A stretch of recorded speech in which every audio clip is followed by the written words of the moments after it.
anak-anakku semua, peserta didik SMK Dharma Loka, khususnya di hari ini bertemu kembali dengan Bapak. Dan pada hari ini, sebelum Bapak dan kalian memulai pendidikan agama Buddha, marilah kita bersama-sama untuk sejenak bersikap anjali untuk memanjatkan nama Karagata bersama-sama. Arahang sama Sambuddho Bhagava Buddhang Bhagawantang Abhiwademi. Namo Buddhaya. Swagato Bhagavata Dhammo Dhammang Namasami. Supatipanno Bhagavato Sawaka Sangho Sanghang Namami. Sabi Sata Bhawantu Sukitata. Semoga semua makhluk hidup berbahagia. Sadu, sadu, sadu.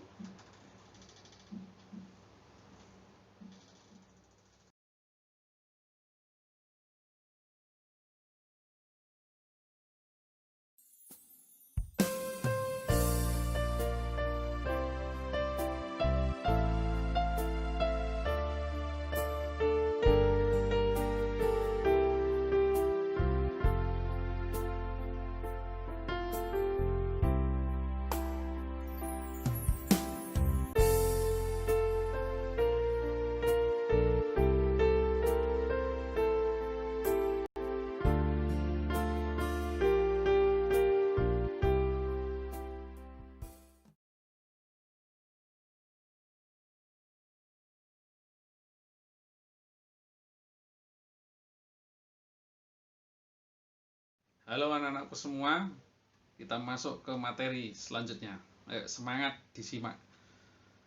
Kita ke materi selanjutnya adalah alam semesta. Ya, alam semesta. Kira-kira apa ya alam semesta itu ya? Kita ini tinggal di mana ya?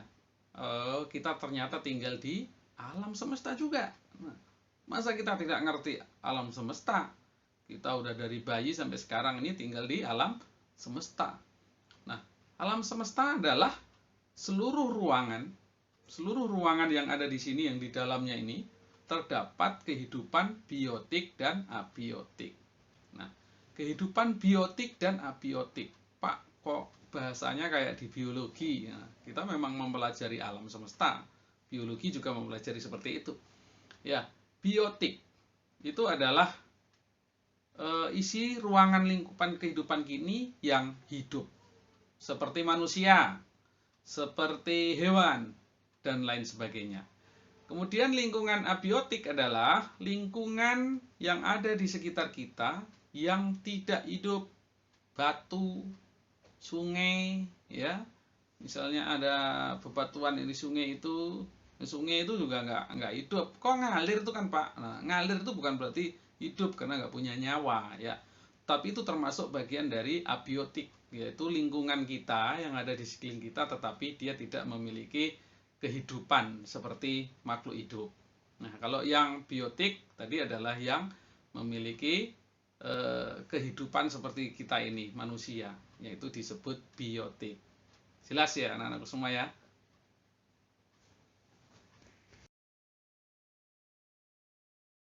Oke, selanjutnya adalah alam dalam agama Buddha itu seperti apa? Alam semesta dikenal dengan istilah loka, ya, loka. Loka memiliki unsur yang terdiri dari dua, yaitu unsur nama dan unsur rupa. Rupa itu sama dengan materi atau bentuk. Jadi alam semesta kalau menurut agama Buddha itu sebetulnya terdiri dari dua unsur, yaitu unsur batin atau unsur nama dan unsur rupa. Kok bisa batin ya? Nah, nanti boleh ditanyakan itu. Dan rupa, kalau rupa jelas, ini bentuknya alam semesta jelas, unsurnya ada air, ada udara dan lain sebagainya. Itu adalah rupa. Nah, kenapa di situ dipengaruhi oleh batin? Nah, kita bisa kupas untuk minggu selanjutnya atau nanti kalau ada pertanyaan ya.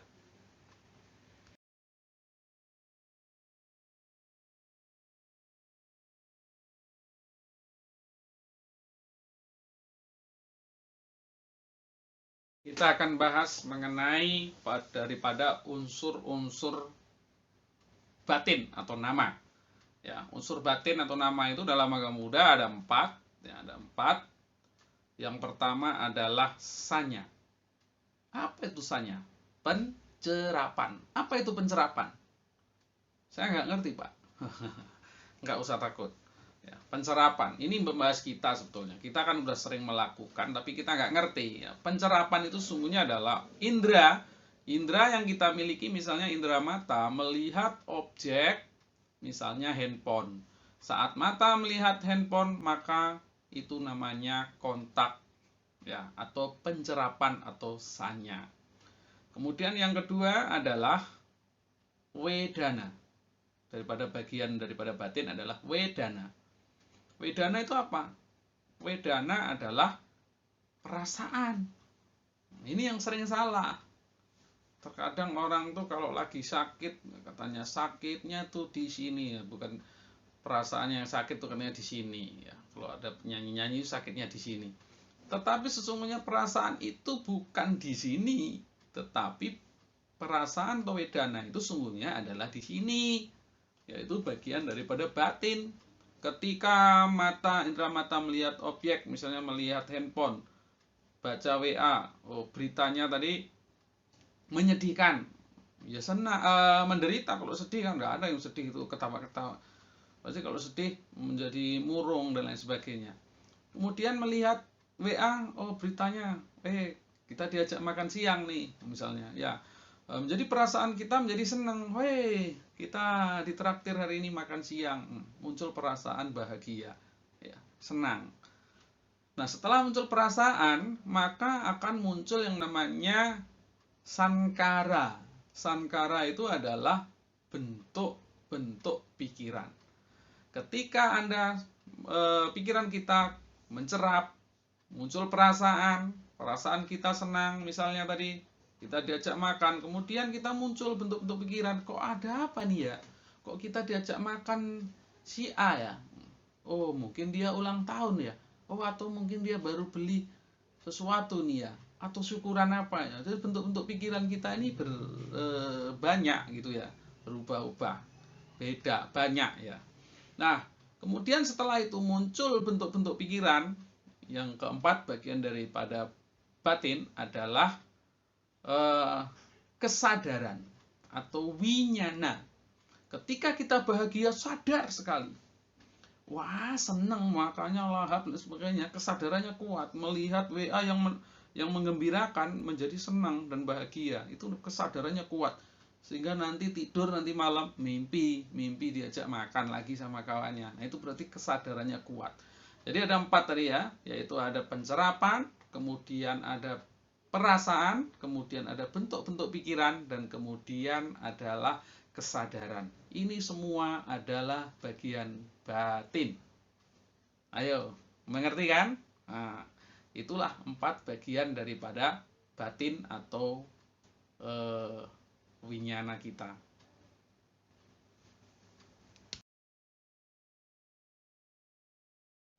Oke, untuk selanjutnya, alam semesta ini itu terbentuk dan hancur itu dalam kurun waktu yang lama, dan pikiran manusia ini tidak bisa menjangkau kapan sih terbentuknya, karena itu beratus-ratus tahun, memerlukan waktu yang cukup panjang untuk proses terbentuknya alam semesta ini. Nah, karena waktunya yang sangat panjang ini, maka manusia tidak mampu mengingat, bahkan kehancuran bumi ini kapan juga tidak mampu mengingatnya kita. Banyak orang yang meramalkan bahwa akan terjadi kiamat dan lain sebagainya tahun 2009, tahun 2012 dan tahun-tahun selanjutnya. Nah, itu hanya orang mengira-ngira dan mengarang. Tetapi untuk konsep yang sesungguhnya itu sangat sulit dipikirkan oleh manusia biasa kalau kita bukan orang suci. Ya, jadi proses terbentuknya bumi atau alam semesta ini dan kehancurannya itu memerlukan beratus-ratus juta tahun yang tidak dapat dijangkau oleh manusia biasa.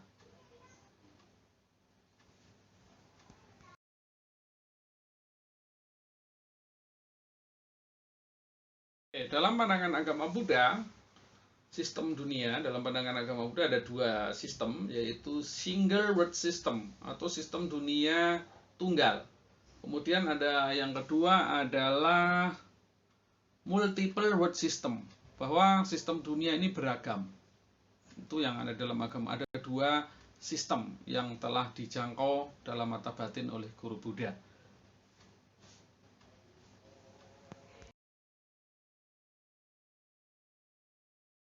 Selanjutnya, untuk selanjutnya, dalam sistem dunia ini, dalam agama Buddha disebut dengan istilah cakrawala atau cakrawala, yang di dalamnya terdapat surga, alam dewa, alam manusia, kemudian alam hewan dan lain sebagainya. Dalam satu sistem itu disebut cakrawala, ya, dalam satu lingkaran sistem dunia.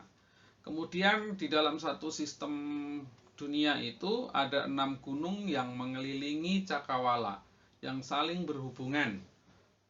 Salah satunya adalah disebut Mahasamudra, di mana di dalamnya itu terdapat benua, ya, 4 benua. Ada benua yang terdapat di timur, kemudian ada yang terdapat di barat, kemudian ada yang terdapat di selatan, dan istilahnya di dalam 4 penjuru ini itu ada benua-benua besar yang dapat Anda lihat melalui PowerPoint ini.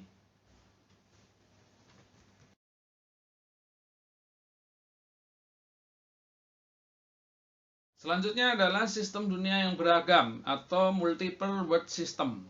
Terdapat 3 sistem di sana, ada 3 bagian yang besar, yaitu adalah ada 1000 tata surya yang kecil atau Cula Nika Lokadatu. Kemudian ada sistem dari 1.000.000 dunia menengah atau Dwi Sahasi Majima Nika Lokadatu. Kemudian ada sistem dunia yang besar, bisa disebut 1 miliar dunia besar, dengan istilah Ti Sahasi Maha Sahasi Lokadatu.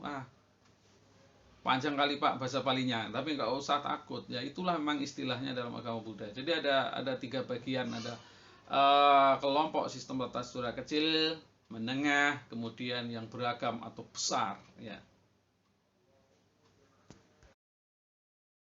Bagaimana anakku semua? Tetap semangat. Nah, demikianlah tadi Bapak sudah menjelaskan materi dengan jelas tentang alam semesta dalam perspektif pandangan agama Buddha. Nah, jadi kita semua sudah bahas dengan jelas, dan jika kalian mungkin ada pertanyaan atau kurang mengerti tentang materi yang kita pelajari bersama hari ini, untuk selanjutnya kalian boleh membuat catatan pertanyaan atau kalian bisa melalui di Google Classroom dengan komentar, catatan komentar, dan kalian boleh isi di sana untuk bertanya, ya. Masing-masing anak mungkin bisa membuat satu pertanyaan, ya. Nah, jika sudah, mungkin tidak bisa langsung Bapak jawab hari ini, nanti akan Bapak rangkum pertanyaan mana yang kira-kira yang akan dibahas, akan saya jawab untuk minggu depan, akan kita jelaskan lagi, akan Bapak jelaskan di Google Classroom ini. Dan semoga walaupun seperti ini, kondisi online seperti ini, tapi anak-anak kami tetap untuk aktif, ya, bisa bertanya melalui online atau melalui catatan yang ada di Google Classroom. Demikian, semoga kita semua senantiasa terberkahi kesehatan, terberkahi banyak rezeki, paling utama adalah kesehatan, ya. Sehingga di minggu depan kita akan bersama-sama jumpa kembali dalam kondisi yang sehat. Saya akhiri, sabe sata bawantu sukitata, Semoga semua makhluk hidup berbahagia. Sadu, sadu, sadu. Namo Sang Hyang Adi Budaya. Namo Buddhaya.